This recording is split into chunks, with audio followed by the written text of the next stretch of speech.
the director and writer of Dark Phoenix, Simon Kinberg, and producer, Hutch Parker!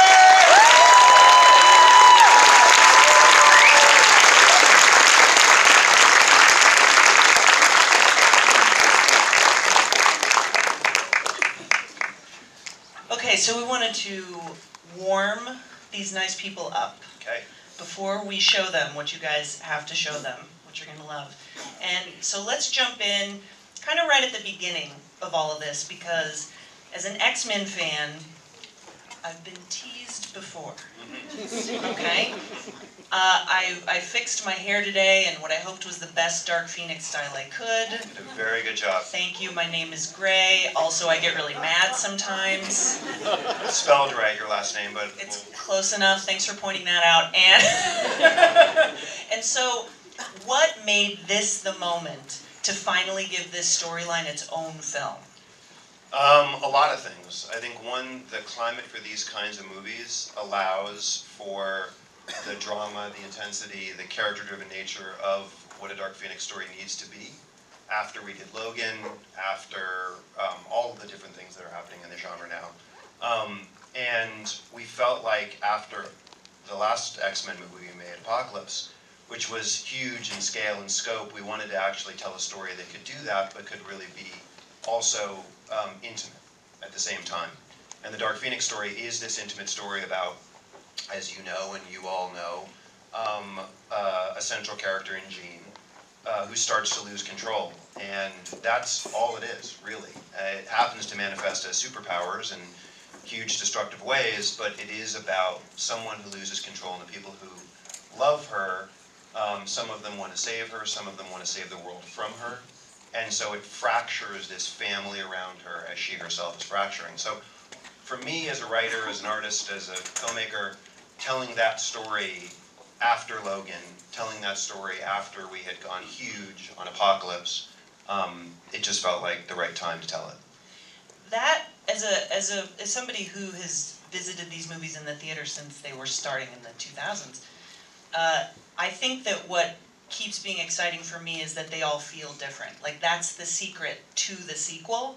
And so Hutch, especially when you're considering, you were mentioning Logan, Simon, when you're considering something like Logan, would you liken this Dark Phoenix story to anything else? Like, is there, or if not, what kind of subgenre of movie would this belong to? Because we already, I can kind of tell it's not, based on what you guys are going to see in a minute, it's not just an action X-Men movie. Yeah, no, I don't know that I would liken it to any other movie, not that I can think of. And I guess it'd be a weird mix between a family drama and, to some degree, I guess, a science fiction story. You've got elements of both.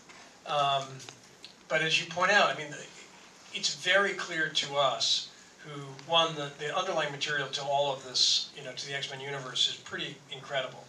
And for all the character-based reasons that Simon was saying, but also because the thematics are so rich, they're so powerful and relatable and important. So with that, you feel an obligation to try to reach deeper into the material. And I think, as Simon alluded to, there's a lot of great work being done in this arena, and the table felt like it had been well set to do what Simon has long wanted to do, which is to do a kind of deep dive on Dark Phoenix and do it more thoroughly and more substantively and with much more detail and nuance. And that was exciting to all of us, to the actors, to myself, I think. Certainly to Fox, so it came up organically, I guess. Best way to describe it. When I think about what we've seen of this so far, which is way too little, by the way, guys, just a note. We don't disagree. I always go back to Logan because it's so personal, because, my husband was crying. Do not tell him that I told you that. But it's such an emotional story. So when you were working with the studio, did doing the huge Apocalypse movie pave the way for this? They were like, yeah, man, you can make this one like more of a family drama.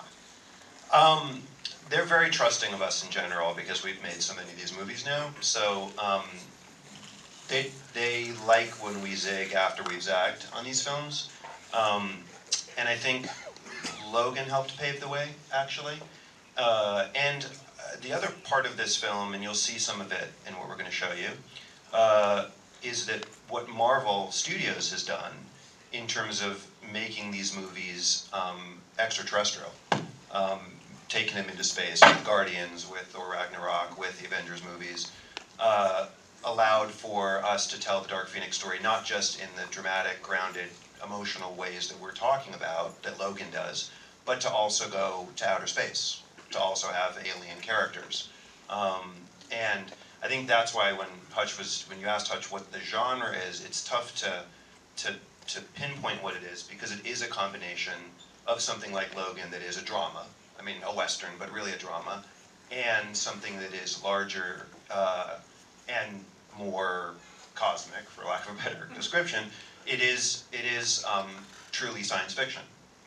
Jessica Chastain plays an alien character in the movie, and there are scenes in outer space, and you couldn't have had that in Logan. You couldn't have had an X-Jet in Logan. Nobody wears uniforms in Logan. So it is a larger canvas than something like Logan, but in its intention, it has that kind of intensity and that kind of emotionality, and I hope that it makes your husband cry. Would you like to set up what you brought for everybody today? Sure. Perfect segue. Okay. So My husband crying. I don't know if this part will make your husband cry because it's early in the movie. You guys are the first to see actual continuous footage from this film. We're going to show you about, I think, 13, 14 minutes.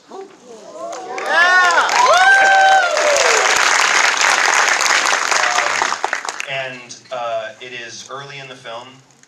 At the beginning of the movie, the X-Men are the X-Men that I'm sure a lot of you know from the comics, where they are actually known to the world and actually, for lack of a less generic term, superheroes. And you see them on a mission, and we see part of what starts to create the fracture in Jean. So it's got big action, it's also got the drama and the emotion in it. The only things I will say, in addition to don't fill in on your phone, that you heard already, is that the visual effects are obviously not finished. The movie doesn't come out until next summer. But they will give you a sense of what it'll look like. The music is composed by Hans Zimmer. Yes! He said after, I forgot which of the DC movies, that he would never do another superhero movie, and we convinced him to come back and do this, and a big part of why we convinced him is because of the drama that we're talking about.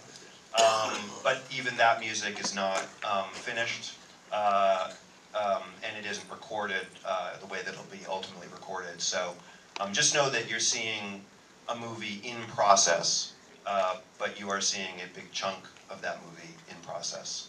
And I hope you dig it. Awesome.